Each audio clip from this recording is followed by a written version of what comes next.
कामना करी जाती है, हे चौथ माता, हे करवा चौथ, हे चतुर्थी मां,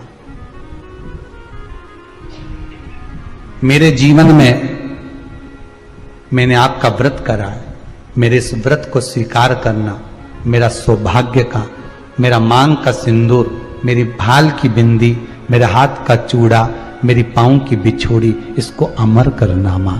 और जो ये वस्त्र मैं दे रही हूं, इस वस्त्र को मैं जो प्रदान कर रही हूं चौथ माता, इसको स्वीकार कर कर मेरी भी चुनरी को लाल बनाए रखना। तब उस साड़ी को, उस वस्तु को, उस सामग्री को उठाकर घर की वृद्ध सास को, जो घर में सासू होती है, उसको दिया जाता है। सास नहीं हो तो किसी सौभाग्यवती नारी को दिया। पिछली बार गलती हो गई मुझसे, वो गलती कैसे स्वीकारूं मैं, कैसे सुधारूं मैं, कैसे गलती को संवारूं। गलती को सुधारने के लिए मट्टी के करवे के साथ में शक्कर का करवा रखा जाता है। ध्यान दीजिएगा, शक्कर का करवा जानते हो, वो मीठा जो करवा होता है, मीठा जो करवा होता है वो कब प्रयोग में करा जाता है? या तो पहली बार करवा चौथ का व्रत उठाते हैं उस समय पर, या फिर उद्यापन के समय पर, या फिर कोई गलती हमसे हो गई तो मिठाई का जो शक्कर का, शुगर का जो करवा होता है उसको भरा जाता है कि मेरे से पिछले वर्ष जो गलती हो गई, क्या गलती हो गई भगवान, बस उस गलती को संवारने के लिए उसको भर दिया जाए। मिलता है बाजार में, आपने देखा कि नहीं देखा वो पता नहीं, पर मार्केट में आता है शक्कर का करवा, शुगर का करवा। और एक बात करवा चौथ की कथा से एक सीख हमेशा मिली है, और वो सीख आप भी अपनी जिंदगी में जरूर उतार लो। करवा चौथ की कथा में आता है, भाई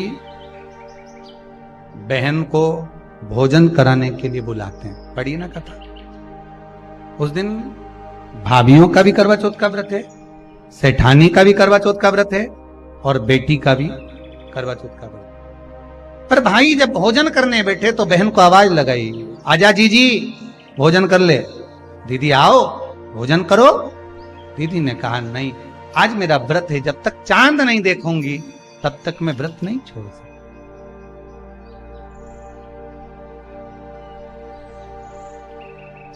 चंद्रमा देख लूंगी, अर्घ दे दूंगी, पूजन कर लूंगी, तब मैं व्रत छोड़कर फिर भोजन कर लूंगी। भाई भोजन की थाली से उठे,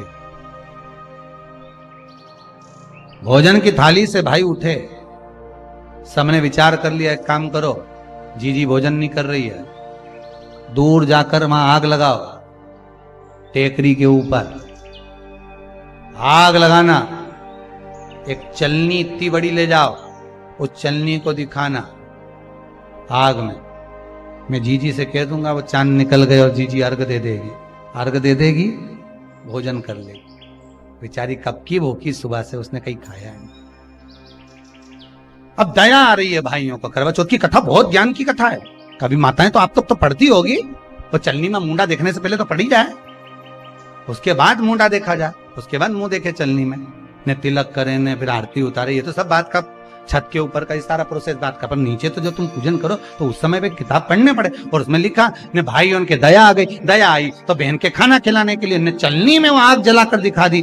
तो इतने में बहन ने अर्घ दिया, अर्घ दिया तो भाभी उन खड़ी थी, हाथ जोड़कर कहा, जीजी तुम्हारे भाइयों ने तुम्हारे लिए वहां आग लगाई है और चलनी में मुख दिखा रहे हैं, मत अर्घ दो, ये झूठा है अर्घ, तुम ये चांद नहीं है भाभी, जीजी मानो। तो ननंद को समझाया, पर प्रेम इतना ज्यादा था भाई बहन का, सुनी नहीं।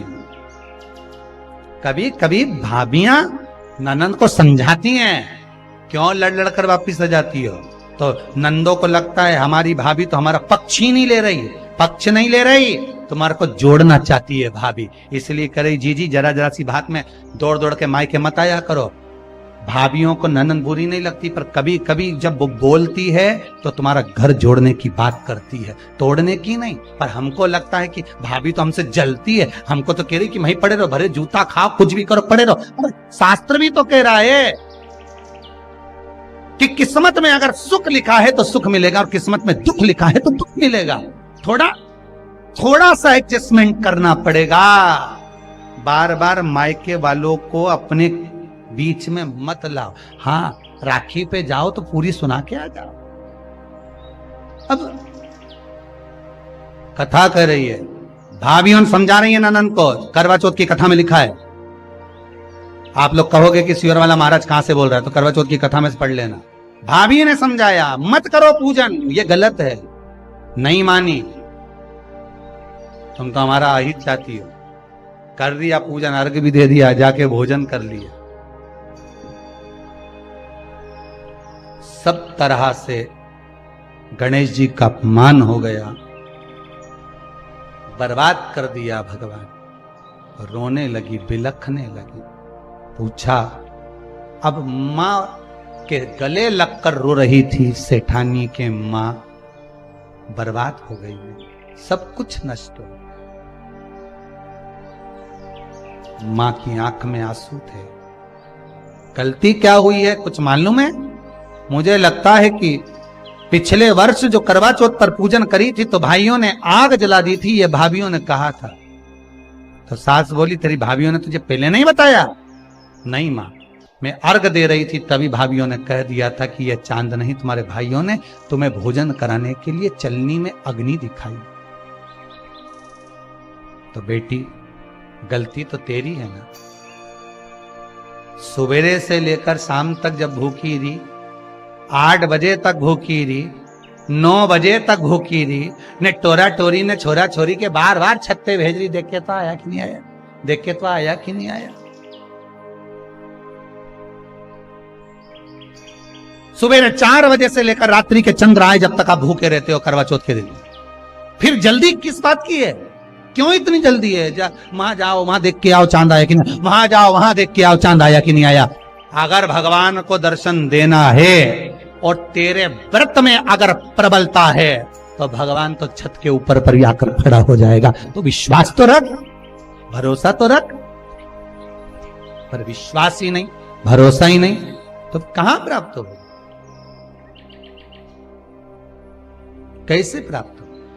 हम उपास तो कर रहे हैं, ऐसा कोई व्यक्ति नहीं जो व्रत नहीं करता, उपास नहीं करता, व्रत धारण नहीं करता, करते हैं, पर एक विश्वास नहीं जोड़ पाते। हमारा भरोसा नहीं रहता उन्हें, हम भगवान पर विश्वास नहीं करते। तूने अपमान कर दिया गणेश जी का। ऐसा पिछली बार गलती हो गई मुझसे, वो गलती कैसे स्वीकारूं मैं, कैसे सुधारूं मैं? कैसे गलती को संवारूं? गलती को सुधारने के लिए मट्टी के करवे के साथ में शक्कर का करवा रखा जाता है। ध्यान दीजिएगा, शक्कर का करवा जानते हो, वो मीठा जो करवा होता है, मीठा जो करवा होता है वो कब प्रयोग में करा जाता है? या तो पहली बार करवा चौथ का व्रत उठाते हैं उस समय पर, या फिर उद्यापन के समय पर, या फिर कोई गलती हमसे हो गई तो मिठाई का जो शक्कर का, शुगर का जो करवा होता है उसको भरा जाता है कि मेरे से पिछले वर्ष जो गलती हो गई, क्या गलती हो गई भगवान, बस उस गलती को संवारने के लिए उसको भर दिया जाए। मिलता है बाजार में, आपने देखा कि नहीं देखा वो पता नहीं, पर मार्केट में आता है शक्कर का करवा, शुगर का करवा भरा। गलती भाइयों ने भी कर दी। कभी कभी हमारी सहानुभूति, कभी कभी हम दूसरे को समझाने के चक्कर में अपना तत्व दिखाने के लिए गलती कर जाते हैं, अपना तत्व दिखाने के। 16 सोमवार का उद्यापन कब होता है? प्रदोष काल में, शाम के समय। हम पूजन करने कब बैठ जाते हैं? दोपहर में 12 बजे, 1 बजे। हरतालिका तीज की पूजन का पहली पूजन कब होती है? प्रदोष काल में। प्रदोष की बात करते रहो। कई लोग पूजन कर लेते दोपहर में 2 बजे, चाय पीना पड़ेगी, भूख लग रही है, कुछ खा लूंगी, मना नहीं, पर समय का भी तो भान करो। दुकान खुलने का भी एक समय होता है 8 बजे, दुकान बंद करने का समय होता है 10 बजे, कथा का समय होता है 2 बजे से 5 बजे तक। सबका एक समय होता है कि इतनी बजे से इतनी बजे तक रहेगा। उसी तरह हर पूजन का विधान है, समय है। इसलिए करवा चौथ के उद्यापन में लिखा है, करवा चौथ के उद्यापन में लिखा है, आप लोग करते होगे ना करवा चौथ का व्रत, उसका जब उद्यापन होता है तो एक थाली में 13 जगह पर 4-4 पूड़ी रखी जाती है। आप लोगों को तो मालूम होगा, आप लोगों ने करा होगा करवा चौथ का उद्यापन। एक थाली में 13 जगह पर पूड़ी और सीरा, सीरा मतलब हलवा रखा जाता है। और रखने के बाद में उसके ऊपर एक पत्तल रखकर उस पर सुहाग का वस्त्र, साड़ी, 5 वस्त्र, सुहाग सामग्री सब उस पर रखी जाती है। और रखने के बाद में हाथ में कंकु, चावल, हल्दी लेकर, संकल्प लेकर उस थाली पर से घुमाया जाता है। कामना करी जाती है, हे चौथ माता, हे करवा चौथ, हे चतुर्थी माँ, मेरे जीवन में मैंने आपका व्रत करा है, मेरे इस व्रत को स्वीकार करना, मेरा सौभाग्य का, मेरा मांग का सिंदूर, मेरी भाल की बिंदी, मेरे हाथ का चूड़ा, मेरी पाँव की बिछोड़ी, इसको अमर करना माँ। और जो ये वस्त्र मैं दे रही हूँ, इस वस्त्र को मैं जो प्रदान कर रही हूँ चौथ माता, इसको स्वीकार कर कर मेरी भी चुनड़ी को लाल बनाए रखना। तब उस साड़ी को, उस वस्तु को, उस सामग्री को उठाकर घर की वृद्ध सास को, जो घर में सासू होती है, उसको दिया जाता है। सास नहीं हो तो किसी सौभाग्यवती नारी को दिया जाता है। उसके बाद में आप फिर ब्राह्मणों का भोजन कराओ, बड़े प्रेम से बुलाओ और ब्राह्मण ब्राह्मणी का भोजन कराओ। अब आज के जमाने में जो करवा चौथ का उद्यापन होता है, उसमें जब समाज की माताएं उद्यापन करती है तो केवल स्त्री को भोजन करा देती है, पुरुष को नहीं कराती। पर करवा चौथ के उद्यापन में लिखा है कि ब्राह्मण का भोजन होना चाहिए, उसके साथ सौभाग्यवती नारी आए, उसकी पत्नी। पर अपन ने तो सोचा कि चौथ माता का उद्यापन है तो केवल स्त्री को खिला, उद्यापन का पूर्ण फल मिल जाएगा। नहीं, उसका सुख नहीं है, उसका आनंद नहीं है।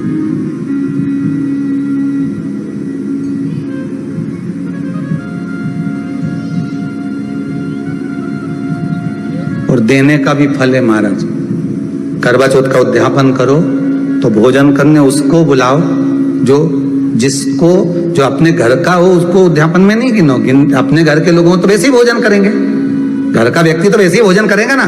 पर अपन ने उन्हीं को गिना, नहीं हमारी बड़ी जीजी के गिन लो, ने छोटी जीजी गिन लो, ने भांजी के गिन लो, ने उसके गिन लो, ने उसके गिन लो, ने 13-14 ऐसे इकट्ठा कर लिया, ने साहब ये अपने इकट्ठे हो गए, ये तो अपने हो गए। ये तो तुम उद्यापन करोगे तो घर में इनको तो जिमाना ही पड़ेगा, क्योंकि तुम्हारे रिश्तेदार हैं। दूसरे को जिमा कर जब हम दान देते हैं, दान उसको लगता है जो दूसरे को दिया गया। कई लोग कहते हैं हमने बहन बेटी के दे दिया, तो बहन बेटी क्या दान लेती है? किस पुराण में लिखा है कि बहन बेटी दान लेती है? हमको वो भी बताना कि बहन बेटी दान लेती हो, क्योंकि बेटी तो खुद कन्यादान में जाती है। बेटी का कन्यादान होता है, वस्तु का दान नहीं। बेटी खुद दान में दी जा रही है, कन्यादान में। बेटी कभी दान नहीं लेती महाराज, बहन बेटियां कभी दान नहीं लेंगी। और बहन बेटियों को कह भी देना चाहिए, अगर भाभियों ने बोले कि हमने जीजी को दान है, दान मान नहीं ले रहे हैं, देना हो तो ठाट से हमारा हक दे रही हो। हम साल भर में आते हैं तो राखी पे साड़ी दे रही हो, ये हमारा हक है, क्योंकि हमारे मकान में रह रही हो, हक दे रही हो, दान नहीं। दान देना है तो पंडित जी के दो, दान देना है तो ब्राह्मण को दो, गौ माता को दो। हम दान नहीं ले रहे, हम अपना हक मांग रहे हैं। ऐसे नहीं दोगी तो काले कोट वाले भैया से लिवाएंगे, हमारा कहीं जाए, हम तो दान दो। तुम क्यों नहीं, तो तुम, हम तो दान दे रहे हैं, बहन बेटी के दान दे रहे हैं, तो बहन बेटी कोई दान ले क्या? बहन बेटी के कई पड़े हैं तुमसे दान मांगे? इतना बहुत तो वो खुद दान करिया है, कई दान ले भाई, वो तो हक ले रही है, दान नहीं, दान नहीं मांग रही।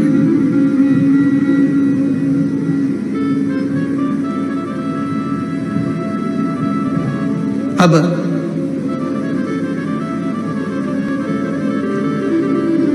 वस्त्र दिया, सिंगल नहीं, एक नहीं, 2 प्रदान करो, 5 दो। भाग दिया, करवा चौथ का जब उद्यापन करो तो आप चौथ माता से विनय कर निवेदन कर। वीडियो पसंद आए तो लाइक और सब्सक्राइब करना ना भूलें। ज्यादा से ज्यादा लोगों तक शेयर करें ताकि सभी लोग इसका लाभ उठा सकें। मिलते हैं अगले वीडियो में, तब तक के लिए श्री शिवाय नमस्तुभ्यं। शिव तत्व कर, अभी एक त्योहार आने वाला है करवा चौथ, जिस दिन आप पति का मुख चलनी में देखोगी।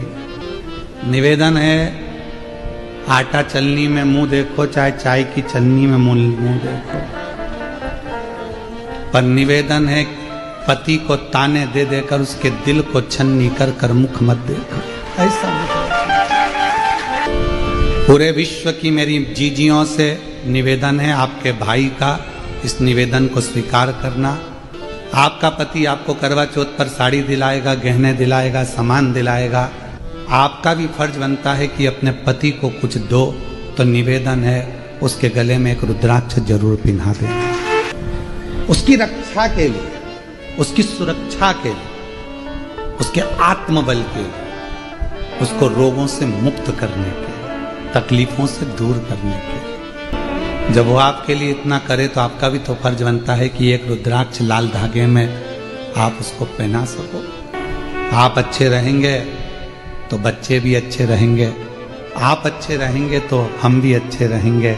आप कह सकती हो कि अगर आप अच्छे रहोगे तो पूरा परिवार अच्छा रहेगा, आप सुरक्षित रहेंगे। और जितनी मेरी जीजियां बैठी हैं, कथा श्रवण कर रही हैं, चाहे जलगांव की हो चाहे पूरे विश्व की हो, चलनी में मुख देखने से पहले पति से संकल्प दिलवाना, अपने सिर पर हाथ रखवा कर कसम खिलवाना कि जब भी गाड़ी चलाओगे तो हेलमेट जरूर लगाओगे। जब भी गाड़ी चलाओगे तो हेलमेट जरूर लगाओगे। 4 व्हीलर चलाओ तो सीट बेल्ट जरूर लगाओगे, क्योंकि तुम सुरक्षित हो तो तुम्हारा पूरा घर सुरक्षित है। तो मेरा करवा चौथ का व्रत श्रेष्ठ है। बोलो जीजियों, सही है गलत है? तुम्हारी सुरक्षा से हमारा घर, तुम्हारी सुरक्षा से हमारा परिवार, आप सुरक्षित। एक प्रार्थना तो आप भी कर सकते हो। केवल पुलिस का काम नहीं है कि वो गाड़ियां रोक कर कहें कि हेलमेट लगाओ, सीट बेल्ट लगाओ। ये अपना भी फर्ज है कि त्योहार पर अपने पतियों को जागृत करें। जागरूकता अभियान अपन भी तो चलाएं।